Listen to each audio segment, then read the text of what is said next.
محترم ناظرین کرام، السلام علیکم۔ ناظرین، آج کی میری ویڈیو کا موضوع حضرت اویس کرنی ہے۔ پیارے نبی صلی اللہ علیہ وسلم حضرت اویس کرنی کی بہت زیادہ تعریف فرمایا کرتے تھے۔ اس کی وجہ کیا ہے؟ حضرت اویس کرنی میں آخر وہ کون سی خوبیاں تھیں جو دوسروں سے ہٹ کر تھیں؟ آپ نے مخلوق سے روح پوشی اختیار کر کے عبادت اور ریاضت اختیار کیوں کی؟ آپ نے اتباع نبوی میں اپنے تمام دندان مبارک کیوں توڑ ڈالے؟ پیارے نبی صلی اللہ علیہ وسلم نے اپنے پیرہن کا حقدار کس کو ٹھہرایا؟ وجہ جاننے کے لیے ویڈیو کو اینڈ تک ضرور دیکھیے گا۔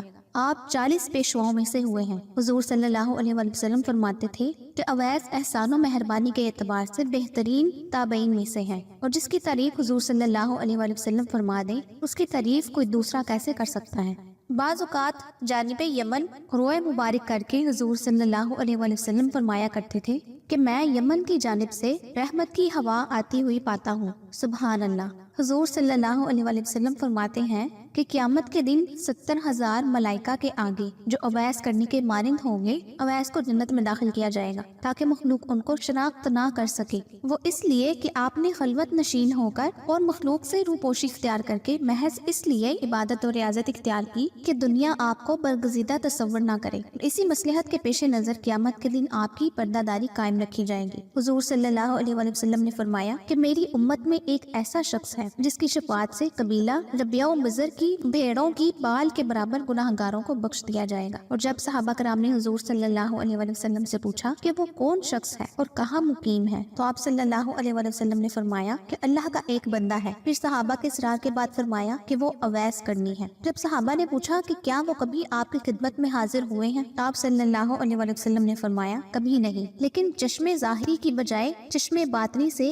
اس کو میرے دیدار کی سعادت حاصل ہے۔ پھر جب صحابہ نے پوچھا کہ کیا ہم ان سے شرف نیاز حاصل کر سکتے ہیں، تو حضور صلی اللہ علیہ وسلم نے فرمایا کہ نہیں، البتہ عمر اور علی سے ان کی ملاقات ہوگی، اور ان کی شناخت یہ ہے کہ پورے جسم پر بال ہیں اور ہتھیلی کے بائیں پہلو پر 1 درہم کے برابر سفید رنگ کا داغ ہے، لیکن وہ برس کا داغ نہیں۔ لہٰذا جب ان سے ملاقات ہو تو میرا سلام پہنچانے کے بعد میری امت کے لیے دعا کرنے کا پیغام بھی دینا۔ پھر جب صحابہ نے عرض کیا کہ آپ کے پیرہن کا حقدار کون ہے، تو فرمایا اویس کرنی۔ دور خلافت راشدہ میں جب حضرت عمر اور حضرت علی کوفہ پہنچے اور اہل یمن سے ان کا پتہ معلوم کیا، تو کسی نے کہا میں ان سے پوری طرح واقف تو نہیں، البتہ ایک دیوانہ آبادی سے دور عرفہ کی وادی میں اونٹ چرایا کرتا ہے اور خشک روٹی اس کی غذا ہے۔ لوگوں کو ہنستا ہوا دیکھ کر خود روتا ہے اور روتے ہوئے لوگوں کو دیکھ کر خود ہنستا ہے۔ چنانچہ حضرت عمر اور حضرت علی جب وہاں پہنچے تو یہ دیکھا کہ حضرت اویس نماز میں مشغول ہیں اور ملائکہ ان کے اونٹ چرا رہے ہیں۔ فراغت نماز کے بعد جب ان کا نام دریافت کیا تو جواب دیا کہ عبداللہ، یعنی اللہ کا بندہ۔